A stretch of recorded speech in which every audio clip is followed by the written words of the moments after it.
Always working. No problem. Well, we got it now, so that's good. Wonderful. So this is Michael Song. He's the owner of Spoiled. And Michael, will have him give a little brief overview about his company, and then we can ask Kyle to give us a little background as well. Okay. So Michael, do you just want to give a little brief background to the spot? Yeah. So the way we working right now, we have about 20 employees. We have a manager that is kind of running everything as far as employee schedule, like kind of problem solvers, customer support, and we have a few salespeople. Mm-hmm. We have the technicians. We have 3 receptionists. We have social media, and we have a lot of other outside companies that we work with. We try and always to work on volume. We kind of in the main fifth, fourth, like the highest 5 places in Vegas, as far as Google search in some keywords. Mm-hmm. And this is the 7th year. We almost finishing the 7th year, and yeah, we are always growing and growing. It's kind of like a snowball that keep growing more. Yeah, it's like a shortcut, like brief. How did you get into the business? So I have friends in California that they have many locations also, and they pushed me to do it. Mm-hmm. And they kind of gave me. I was also saw like a huge company before, and before that myself I was in sales, okay. So I already got the good talent of sales, and I kind of put it. We kind of made the Israeli ways of sell in American company. So there's no such a record for Israeli sell inside. We don't push anybody to buy. We're not like aggressive with anybody, but we run the American company. Everything like kind of computers. Everything works like a robot, like a system. And yeah.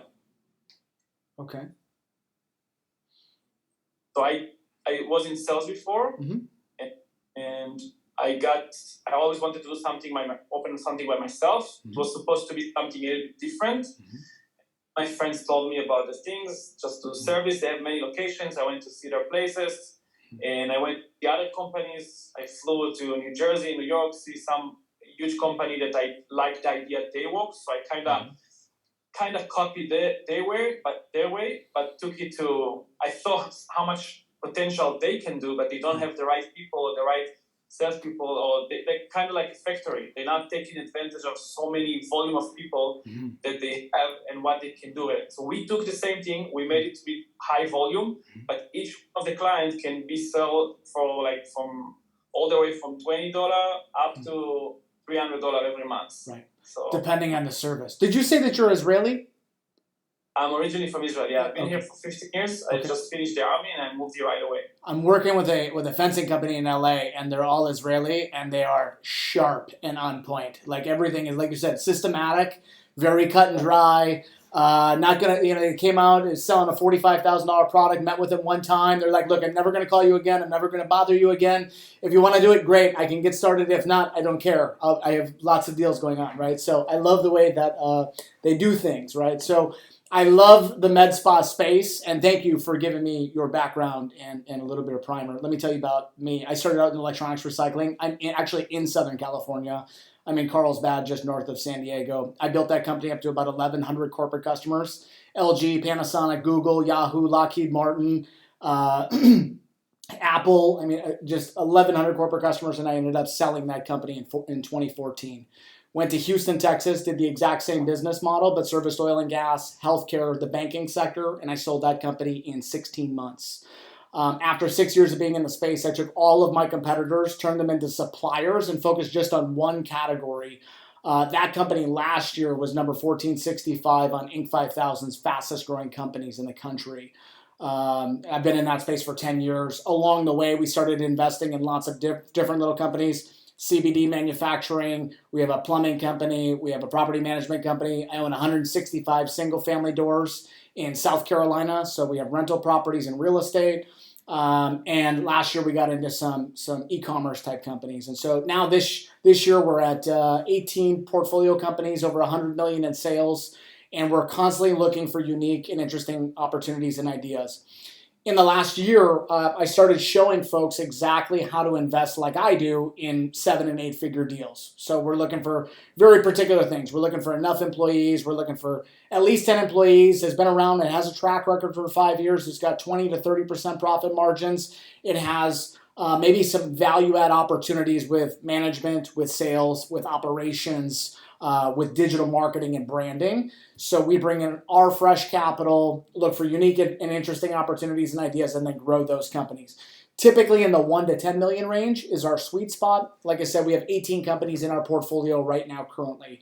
In the last year, I've trained over 200 people my investment thesis, and now I have this active community where I have 50 people that are looking for deals just like yours. And so we're helping kind of culminate those opportunities, syndicate those opportunities, and then provide leadership to those potential people in the group.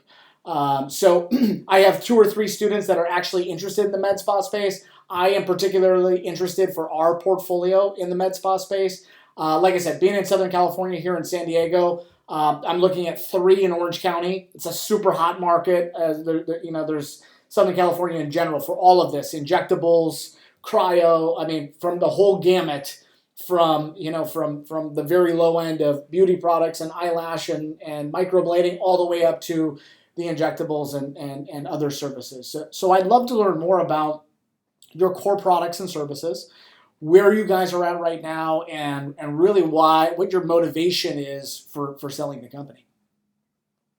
All right.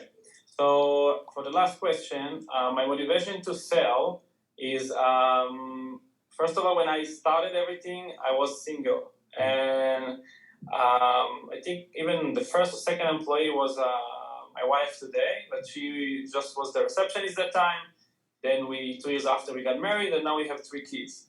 So it's a lot more to converted to Judaism. And one of the things we had to move out for a few months for her conversion process to Israel. And now that the kids are like 4 years old and growing, we kind of were looking to move to Florida. We kind of already decided to do it, even if we have the business, and just run it from there. And whenever they can come. It's not that I'm like desperate to sell. It's good. You probably saw the numbers. The numbers are really, really high, especially as someone that I always work from home. All I need to do is kind of make sure that everything's still running, and all the questions, if they don't know what to do, if there's like debating they're always going to come back to me. Yes. Sometimes go there when there's new employees just to give the green light. It's another technician move from a different company. I want to be the one to really see how they performing and how they lasering, just to give the green light. And if it's a salesperson, I'm going to for sure be with them for like a week just to try to kind of make sure that they do it exactly as I style, because it's kind of a really good salesperson in timeshare or in skincare or whatever, but it's very different once you come to service and you work with local people. It's very different. So this is important for me so this is kind of my part, even though now we have 2 salespeople and we just joined, just the third person just literally now started with us. And I always pick somebody that's already long time in sales, like 10, 15 people, 21, 22 is sometimes somebody like 35 years old to 40, like people with more responsibility, understanding how bad it is if you're gonna answer bad to a client, if you're a little bit upset that day, you cannot really, because it can cost us in bad reviews, in a bad, it can be the worst. Right. So you cannot get upset if you didn't sell something like this, even though all the clients come and they usually need to sell because they already came to buy. They did not come in for nothing. Right. This is about that. There is a lot more to do. A lot more I can easily, like whoever buying it, we give like 3 very small tips to do, and you're already probably gonna grow it for another like 30, 40, 50,000 a month more just from the small changes. For me, I love traveling. So we kind of every month, every other month, we travel for like 2 weeks, 3 weeks out of the country. And a lot of things that we are always closed on Saturdays. We always close on Jewish holidays. We always close on American holidays. 2 times in a year we close for like 10 days in a row, which is Sukkot and Passover. It's like holidays, very long. So whoever taking over, it doesn't have to keep this thing, but it's a lot of money that we lose in those months. We kind of cut in it 100,000 less every time in the year. In each month of that. So instead 300,000, we do 200,000 just because of it. So there's a lot of obviously things you can do more, but I kind of got to a point there's never. I think 2 or 3 years ago, I got to a point that it will always keep going. It's never. I cannot keep all my life just for the business. I need more people all the time. We always growing more and more. Always. Like 3 years ago, I think we've been half of the people, and we always more. I actually 6-7 months ago got another unit, and we already probably in a need for another unit because we kind of already got again to the fact that we kind of fill up and we are fully booked. How many of those units do you currently have? Now we have already 3 units. 3 units? Started with one, then we took another one. We did a nice remodeling, connected them to each other. Then we took another one, and now we need another one. Okay. So we're not desperate. We can still manage it this way, but it's probably either the main thing was to buy a place, to buy like our own building, and just something bigger, and instead to pay rent every month to them, just buying the land, and we can do whatever we want. But then the corona started, and then I thought everything's gonna go down first, and then everything was the opposite. So it kind of was, yeah. Actually, COVID was good for your business. Yeah, it was. We were closed for 3 months. Yeah. Some clients left. We lost many times, but a lot of people got a lot of money, so they came and spent. Yeah. So yeah, I guess it was okay. Yeah, it was a wash. Yeah, maybe. What's the acquisition cost of the laser machines? What do those typically cost? Each machine, like how much each machine costs? Yeah. I would say it's between like 90 to 120,000 per machine. But again, it's a lot of things on this business. I really get. I'm sorry, I have to say it on myself. I'm kind of like good. I'm not getting things right away. I kind of trying to. I wouldn't say brag in the price, but I know there's always they're gonna start from high, and there is like things. And I got a lot of connections in this industry. A lot of connections that if I had those connections in the beginning, wow, I would saved a lot of money. Yeah, of course. Yeah. Yeah, I kind of get it for if you know the right people for 75,000, the same machine that people buy for 90,000. Yep. Yeah, I got into a manufacturing company where we spent $500,000 on a piece, and if I knew now what I did, if I would have known then what I know now, I would have been into it for like $50,000, and I probably would have went with a different piece, to be honest with you. So it's how that business goes, right? It's the price of doing business. But are you trying to keep those pieces uniform then, the same brand, same model, same everything, or are you updating with technology as well? No, we always up. It kind of came to every year we bought a new machine because of. Growing also, and yeah, we actually, if I do continue like for another year, for example, we're gonna bring another service that is going to be also really, really money making. There's a lot to do more, but I kind of want to have some fun with what we're doing with the money. That goes a little bit travel the world. Yeah. So if I was again single, I'd probably put a lot more time in the business only. And there's a lot more of ideas. I have like papers, like a lot of things that I still need to do. Yeah. And a lot of each one of them, I know already how it's gonna grow and make so much. But it's time. The problem I have is only time. So who else on your team knows those ideas besides you, Michael? Nobody knows, but the manager always share with him like what does he think, what does if we do this like or change like this. I kind of know about like the way I do, why it's gonna work, why it must work. I'm not doing something like okay, let's try if it works. Yes, no, it's not like this. It's something that I know for sure.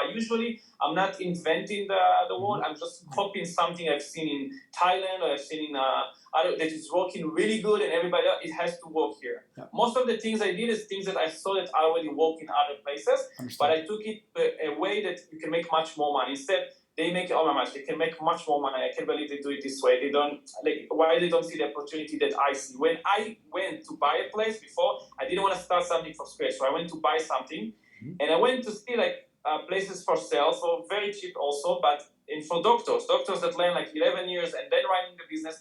And I'm looking at it and say, wow, they have so much mistakes. They're losing so much money. How come they don't see it and I see it? I'm just like 24. I was at that time 27, 28. And how can I see it and they don't see it? Like, and I thought to myself, maybe I'm crazy and not. But I said it has to work. If I'm taking this and I'm changing those things, it has to work much. So yeah, it happened. It worked, and then I did it by myself from nothing. We started from zero. It's incredible. You had a great run up too. Things are really pouring on the gas the last 3 years. Things are going good. Things are going well. Congratulations on all that success, by the way. So are you planning to do the exact same business down in Florida after you sell? Not the exact business. Mm-hmm. If I keep the same business, I wouldn't sell it. Mm-hmm. I would take the name and open another one in Florida. Mm-hmm. But I have another thing that I'm gonna do, and this thing can be helpful for businesses. Like now that I have the business, I saw how what would I need the most. Yeah. It's something with marketing, but how much I'm gonna need it, and how come nobody else thought about it yet. And this is something that now I can kind of maybe be all over Vegas, but with this thing I'm gonna be all over the US, Canada. I can do like much more with the idea, I think, and I think it's going to work really good. Right. So you came up with an idea or concept that would have worked really well for direct response marketing in your business. Now you want to take that product or service and take it to other med spas or potentially other categories? Is that what I'm hearing?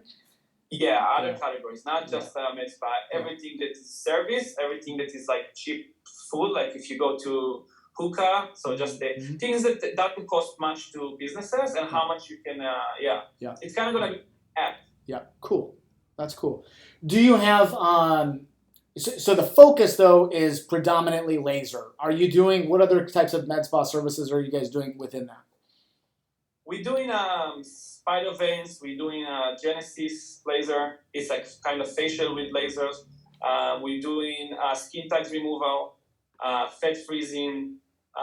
We have other services that it's kind of to increase the sale, to upsell, or just to bring people into the business. Loss leader. To get traffic in. But eventually, whatever client wants, we first of all will sell them what they want, and then we kind of we do it in a nice way that they don't even notice that we're selling them. It's kind of like you have to see it to understand. It's a way that I kind of develop a system that and I give them to the employees, and if they do it, it kind of work with everybody. Okay.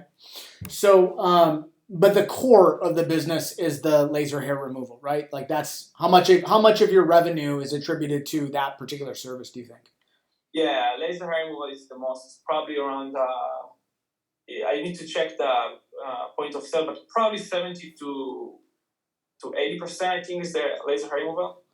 And even if we have somebody that wants something else, he came for us, we kind of gonna lead him why he needs to the laser eventually. It doesn't matter what he comes for. We're gonna give him a deal that he has to do eventually with laser. This kind of keep them with us for 2 years. So it doesn't matter what they do, but the laser keep, even if it's just a small upper lip, but we know we have the client for 2 years, gonna bring his friends, his family, you kind of. Got it.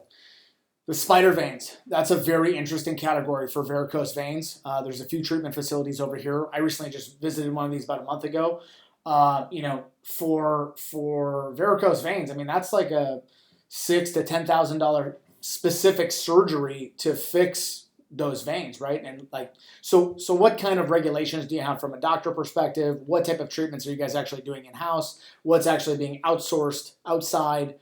Can you elaborate on the doctor's involvement? So honestly, I can do a lot more if I would get the doctor involved. We don't want to get the doctor involved. Food, it's another money making. Like if you do all the fillers and all the Botox and all the juvenile, all those things can bring a lot of money. You're not doing them now? We don't do it now. No. But you can easily add them. We have clients that wants all the time. It's just another, again, it's like you open another small business inside the business. You need, it's different people. You have to have either a doctor or an practitioner to do the injectables. You have to work with a pharmacy on all the, you need more time, more system, like people to, There's a lot of things we can do in the med spa. The nice thing there's so many ways you can go. and each one of them you can make a lot of money. Right. So you have skilled technicians for specifically for hair removal. Are they coming in as like estheticians? Are they coming from somewhere specifically? What's their accreditation or certification? The technicians. The technician, so in Nevada, you don't have to have, it's not like California. California has to be a nurse to do the lecture. In Nevada, you enough to do just get it certified from, and you don't have to have the doctor inside. You have to have a doctor that is going to be the one that is the medical director. So all his job is, every time we have a question that's, even if I know, I already have to get it from him. So I know, okay, the doctor said, this says it's out of my responsibility. So he answer any question if we ever have. The second thing, and if we ever need to, we never used it, but if we ever need, maybe once, if something we don't know about the skin for client, then he's gonna give us the answers, and for the medication. So numbing cream and bleaching cream, we order promise has to be with a prescription. So that's why we use the doctor. And is that a consigliere? Is that somebody that has interest in the business? Is that a who is the doctor in the business? No, the medical director is actually a lady that she by herself has her own medical spa. I met her in one of there's a lot of, I used to be more active in the 3 years ago, 4 years, 5 years ago, when I just built everything. So I used to go to all the events. Yeah. That all the owners going and meeting in the school, and that's where I met her. And I asked her, or she asked me, I don't know how we got to it, and she said, "Yeah, I can do it for you." Mm-hmm. It was half price than what I pay her now, but yeah, great. Yeah, and she doesn't really need to do anything. I probably never really call her or text her, maybe once a month with a question or kind of to keep like. But there's not much to do. Okay. I can't know more than her, mm-hmm. but she has to answer things that even if I'm not 100% sure, when she said yes or no, then it's yeah. Yeah. Okay. And she also works in the hospital. She does. She works in a hospital, and she has her own spa. And even in her own spa, she's not always there. But when it's injectables, then she's gonna be there to do it. And she's like 3 blocks away from us. Okay. How much do you call on her? Like how often? Yeah. Once a month, I would say. Oh, okay. Yeah. So very rarely. Okay, and then from a sales perspective, I investigate.